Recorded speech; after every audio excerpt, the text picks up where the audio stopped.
Нийгмийн эрүүл мэндийн үндэсний төв үзүүлж байна. Дэлхийн хар тулганы хордлогоос сэргийлэх хар тулганы хордлогоос урдчлан сэргийлье 7 хоногт зориулан бүтээв. Дэлхийн эрүүл мэндийн байгууллагаас жил бүрийн 10 дугаар сарын 23-наас 29-ний өдрүүдэд хар тулганы хор хөнөөлөөс урдчлан сэргийлэх ажлыг зохион байгуулдаг бөгөөд дэлхийд дахинд жилд 4 сая тонн хар тулга хэрэглэж байна гэсэн мэдээлэл байна. Манай улсын хувьд засгийн газар, төрийн болон төрийн бус байгууллага, эрүүл мэндийн байгууллагууд хар тулганы хор хөнөөлийн талаар мэдээлэл сурталчилгаа явуулах замаар хүрээлэн байгаа орчин дахь хар тулганы хордлогод өртөх, хордлогоос урдчлан сэргийлэх зан үйлийг төлөвшүүлэх тодорхой үр нөлөөг бий болгох шаардлагатай байгаа юм. Монгол улсын тухайд хар тулганы хэрэглээ ямар төвшөнд байгаа талаарх мэдээллийг дараах нэвтрүүлгээс хүлээн авна уу. Өнөөдөр дэлхийн нийтээр хар тулганы хор хөнөөлийн талаар нэлээд анхаарал тавьж судалгаалаад дэлхийн хар тулгатай тэмцэх хөтөлбөр бүртгэх байх хэмжээнд орчиж байгаа. Яагаад гэвэл хар тулганы мэдээгээр бидний амьдрал олон зуун мянган жилийн өмнөөс хэрэглэгдэж ирсэн боловч хар тулганы хордлогын талаарх сүүлийн үеийн судалгаа шинжилгээний дүнлэг бүлгээрээ ялангуяа хүүхдүүд, жирэмсэн ээжүүдэд нэлээд их хор мэдээлэл үзүүлж байна гэдэг юм дүн гарсан байна. Монгол улсад хар тулганд бензин хэрэглэдэг гэсэн тодорхойлдог болоод бид дэлхийн эрүүл мэндийн байгууллагад өгсөн байдаг. Дээрээс нь бид нар хар тулгыг хүнсний дагуулдаг хар тулгын агуулмжууд өөрөлдөх юм. Хар тулгыг агуулдаг лазерласан бүтээгдэхүүнийг хэрэглэх. За энэ дэшээс нь бид нэр одоо хар тулгын гол сайхны бүтээгдэхүүнийг харагдах, хар тулгыг агуулсан хамгийн сүүлдээ үйлсэж хар тулгыг агуулсан будкийг одоо хэрэглэхгүй байх гэсэн ийм хөдөлгөөнүүдийг Монгол улсад удаан хэлсэрчсэн. Дэлхийн нийтээр хар тулгын хор мэдээллийн хөнөөдөг нэгэнт хүлээн зөвшөөрсөн байна. Тэгээ өнөөдрийн нөхцөлд бол одоо шатараас арга хэмжээ авч байгаа гэдэг хар тулганд холбох ялангуяа хүүхэд, жирэмсэн ээжүүд хандах тулгаад арилгаагүй байсан байна.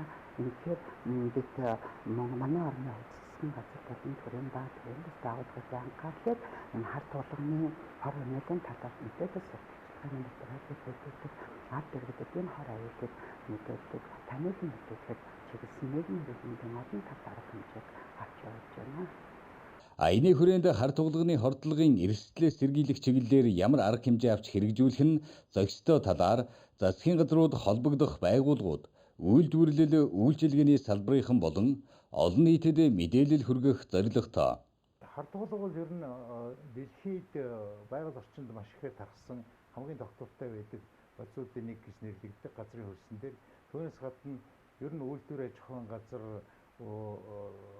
газар туул хөргөн хэрэгдэг ялангуяа энэ химийн 100 гэж нэрлэгдэж байгаа 20 дугаар буюу 21-р зуунд бол их хөргөн дэлгэр хэрэглэгддэг ийм болсон. За бидний хамгийн сайн мэдих хар тулгыг бол одоо жишээлбэл хэвлэлийн үйлдвэр, за тэгээ буудаг, за тэгээд одоо бензиний хольц бичлэгийн олон төрлийн юугаар зориултаар органик хар тулга, органик ус хар тулгыг бол өргөн хэрэглэдэг. За одоо дөвөн холоорт хар тулганы бензиний хольцны улмаас бол хар тулганы хордлого гардаг. Агаарт хөрсөж байгаа нүүрс төлөхөд гарч байгаа нүүрсний утаан дотор маань хар тулгын найрлага байдаг. Энэ бүхэн бол манайд одоо хамгийн хэлбэр тохиолдог хар тулганы одоо нөлөөллийг шийдэж болох юм. Дэлхийн бусад улс орнууд тухайлбал бензинд хар тулга хэрэглэхийг хуулиар хориглож, гэр сургууль тоглоомын талбайд хар тулга агуулсан будаг хэрэглэхийг хязгаарласан хууль тогтоомжийг бий болгох зэргээр энэ чиглэлд ахиц дэвшилтэй ажиллаж байна. Хар тулга нь хүний биеийн эд эрхтнүүдийн эсийн доторх олон тооны ферментүүдэд саад учруулах хоруу шинж чанартай байдаг учраас хар тулганы хордлогын үед булчин, үе мөчөөр өвдөх, өдхөн хатах, ядрах зэрэг шинж тэмдгүүд илэрдэг байна. Хар тулганы хордлого бол өвчлэн тархины болон бөөрийн үйл ажиллагаанд идэвхтэй хортой нөлөөлөх замаар илэрдэг. За энэ дотроос ялангуяа хар тулганы хордлого бол тархины одоо маш хүнд хэлбэрийн эмзэг шилийг, хүнд хэлбэрийн хордлого ялангуяа хөнгөн юуны цочмог хордлогын үед бол тархины маш хүнд хэлбэрийн эмзэг шил үүсгдэг. Одоо өвчтөн ухаан алдах, толгой эргэх, толгой өвдөх, за тэгээд тархины хаван үүсгээс эхлүүлээ тэгээ унаж татах, мэтлэгийн ухаан алдах, комод шокод орох мэтлэнгийн ийм хүнд хэлбэрүүдээр илэрдэг.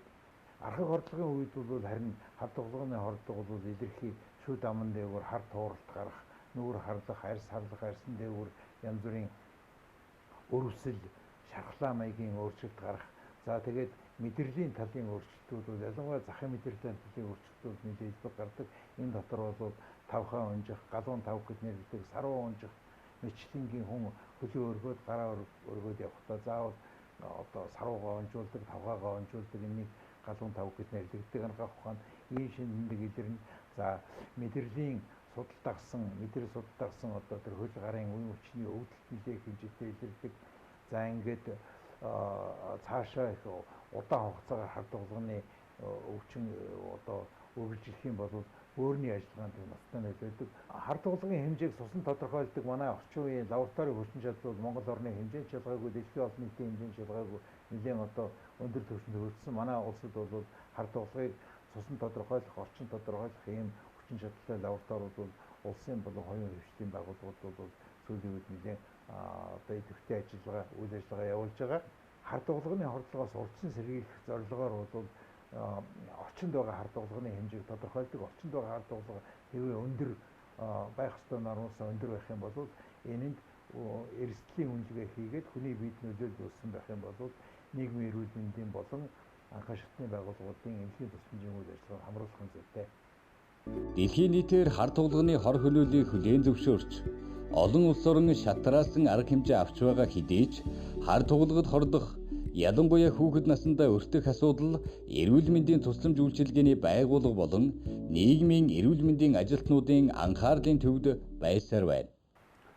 За манай улсад ер нь энэ хар тоглоомын хүүхдийн тусламж хар тоглоом тодорхойлох судалгаанууд 1996 оноос гэж ер нь хийгдсэн байдаг. За 2021-22 оны хүртэл 20 гаруй энэ биометрийн судалгаанууд хийгдсэн байт юм байна. За ингээд үүнээс харахад манай улсад бага насны хүүхдүүдийн тусламж хар тоглоомын одоо хэмжээ дээдлэн 29 микрограмм децилитр буюу за дэлхийн мэндийн байгууллага за бус олон улсын байгууллагын зөвлөмж хэмжээнээс 5-6 дахин хүртэл их хэмжигдсэн ийм үр дүнгууд байдаг.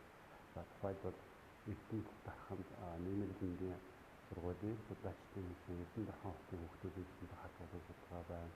За 2016 онд Улаанбаатар хотын агарын бохирдлогтой бүсэд байдаг гэр хороолол амьдрэх хүүхдүүд болон хайцангуй бохирдол багтаа бүсэд амьдрэх хүүхдүүдийн тусламж хар тоглоом тодорхойлсон судалгааны үр дүнгууд байна.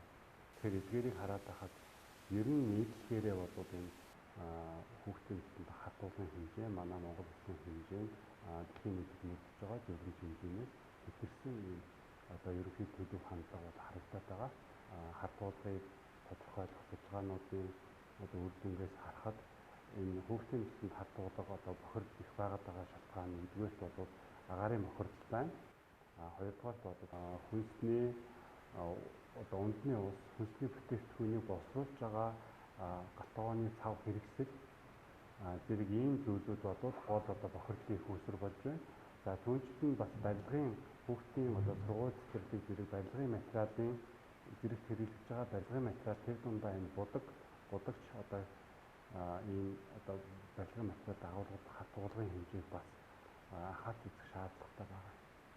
Тэр цаашид хүн амын болон хүүхдийн тусламж хар тоглоомын төвшин бууруулах. За үүний ирээдүйд гарах сөрөг нөлөөс хэлхийн тулд агарын бохирдол, за үндэсний усны дахын бохирдлыг хянах, за мөн хоол хүнс боловсруулж байгаа одоо хоол хүнсээр дамжиж хоёрдогчоор орж ирж байгаа энэ хар тоглоомын бохирдлыг бас хянах, за барилгын материал дагуулгадаг хар тоглоом болон бусад хүнс материалын бохирдлыг хянах ийм арга хэмжээнүүдийг судалгаанд үндэслэж одоо хэрэгжүүлэх ийм шаардлага хэрэгтэй байна. Агаардах хар тоглооны агуулмжаас шалтгаалan хүний биед, ялангуяа хүүхдийн биед ямар хэмжээтэй хар тоглоо хоримтлагдах нь тодорхойлогддог. Гэсэн хэдий ч цусндах хар тоглоомын аюулгүй төвшин гэж байхгүй бөгөөд хэрв энэ төвшин 5 микрограмм децилитрээс дээш байвал хүүхдэд аюултай байж болзошгүй гэж үздэг. Тиймээс хүүхдийг цусндах хүнд металл тодорхойлох шинжилгээнд үе үе хамруулах шаардлагатай ба энэ төвшин хэт өндөр буюу 45 микрограмм децилитр ба түүнээс дээш тодорхойлогдсон тохиолдолд хүүхдийг эмчилгээнд хамруулах шаардлагатай. Америкийн нэгдсэн улс болон Канадад 1971 онд хадгалганы зөвшөөрөлт хэмжээгөө батлахдаа 1% гэж үзсэн байдаг.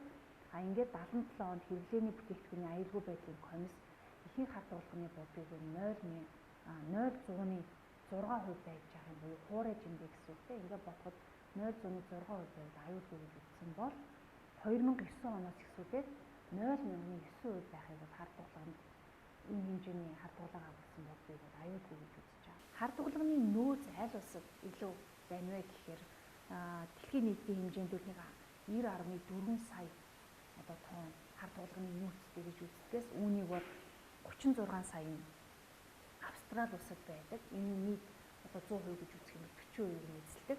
За үүний дараа Хятад улс 18%-тай, Орос 6.4%-тай.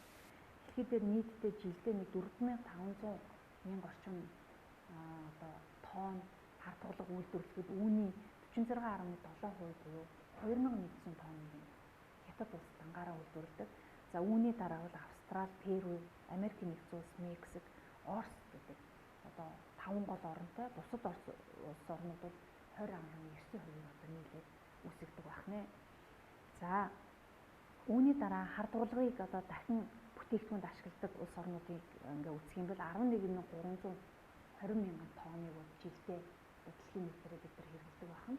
За үүнд хамгийн их дахиад хэрэглэж байгаа улс нь 42.7% буюу 5100 тонныг Хятад улсад ингээ дахин боловсруулж ингэж хэрэглэдэг байна. Тэгэхээр олборлолтоорооч тэр дахин боловсруулалтаараа цэцлүүд урт тавш манууд хадгалганы тоо хэмжээ өндөр байгаа та бүхэн харж байна. Ямар улс орнууд хадгалгыг хэрэглэсээр байна вэ гэхээр Алжир, Ирак, Йемен, Мянмар зэрэг за мөн Хойд Солонгос, Афганистан энэ төр хадгалга хэрэглэсэн буудгийг хэрэглээндээ хориглох хууль дүрм бол одоогоор гаргаагүй.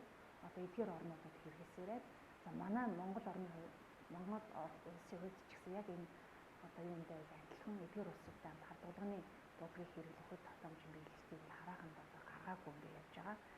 За Америкийн нэгдсэн улсын байгаль орчныг хамгаалах агентлаг 1983 онд хадгалганы агуулмжийг бууруулах удирдамжийг гаргасан. 1986 онд бол Япон улс анх удаага дэлхийд даяар үүнийг бүр мөс устгасан анхны орн болж бүртгэгдсэн. За Австрали улсад бол хадгалганы хэрэглээг 2010 онд нэмэлт бодис болгон хэрэглэхийг бол хориглосон. За үүн дээрээ бол цайр болон бусад нэмэлт бодисууд агуулсан 0.1-ээс 0.2%-тай байж явах юм бол энийг бүр аюулын түвшин гэж үзнэ гэдэг ингээд олон улсууд бол улс бүс нутгаас шалтгаалan мөн улс орон болгоноос шалтгаалаад хадгалгыг хэрэглэхийг хязгаарлахыг хориглосон юм үйл тогтоомжууд хэрэгждэг байна. Ингээд энэ тоо баримтуудаас бид нар ингээ харах юм бол бидний анхаарах ёстой асуудал бол хадгалганы үйлдвэрлэл нөөц дахин хэрэглээ ашиглалтын байдлууд урд хойд хүршээр маш идэвхтэй явагддаг байна. Тэгэхээр Монгол улсын хэмжээнд бол дэлхийн нийтийн жишгээ дагаад аюулгүй нийгмийг бид нар зохицон бүрдүүлэхийн тулд хадгалгатай холбоотой хууль дүрм журмыг энэ тэргүүний гаргаж эдгээр мөрдлөлтийг хянаж эхлэх нь зайлшгүй тулгарч байгаа асуудал болоод байна. Монгол улсын хэмжээнд нийгмийн эрүүл мэндийн үндэсний төвийн нийгмийн эрүүл мэндийн лавлгаа лабораторийн албан 2013 оноос эхлэн атом шингээлтийн спектрометр багажаар бүхэл цуснд хар туглаг тодорхойлох аргачлалыг нэвтрүүлж цуснд дах хар туглагын хэмжээг тодорхойлох шинжилгээг хийж байна. Хар туглагын хордлогоос хүн амын эрүүл мэндийг хамгаалах, хордлогын эрсдлээс урдчлан сэргийлэх нь нэн чухал байна. Ялангуяа цуснд дах хар туглагын түвшин нь өндөрсөж, хордлогод өртсөн хүмүүстэй эмнэлгийн тусламж үйлчилгээг чанартай үзүүлэхийн зэрэгцээ, хар туглагын их үүсвэрийг зөв тодорхойлох, судалгаа шинжилгээний ажлыг эрчимжүүлэх чиглэлээр сайн менежментийг хэрэгжүүлэх илүү чухлаар тавигдж байгааг онцлон авч үзэх шаардлагатай. Улмаар хар туглагын хэрэглээг зохицуулах дүрм журам стандартыг нэн даруй боловсруулж, батлан гаргаж мөрдөн ажилласнаар цаашид хүн амынхаа эрүүл мэндийг хар туглагын хордлогоос хамгаалж, урдчлан сэргийлэх зан үйлийг төлөвшүүлэн тодорхой үр нөлөөг бий болгож чадах билээ. Хар туглагын хордлогод үгүй гэж хэлье. Дэлхийн эрүүл мэндийн байгууллагын захиалгаар дэлхийн хар туглагын хордлогоос сэргийлэх 7 хоногт зориулан бүтэв.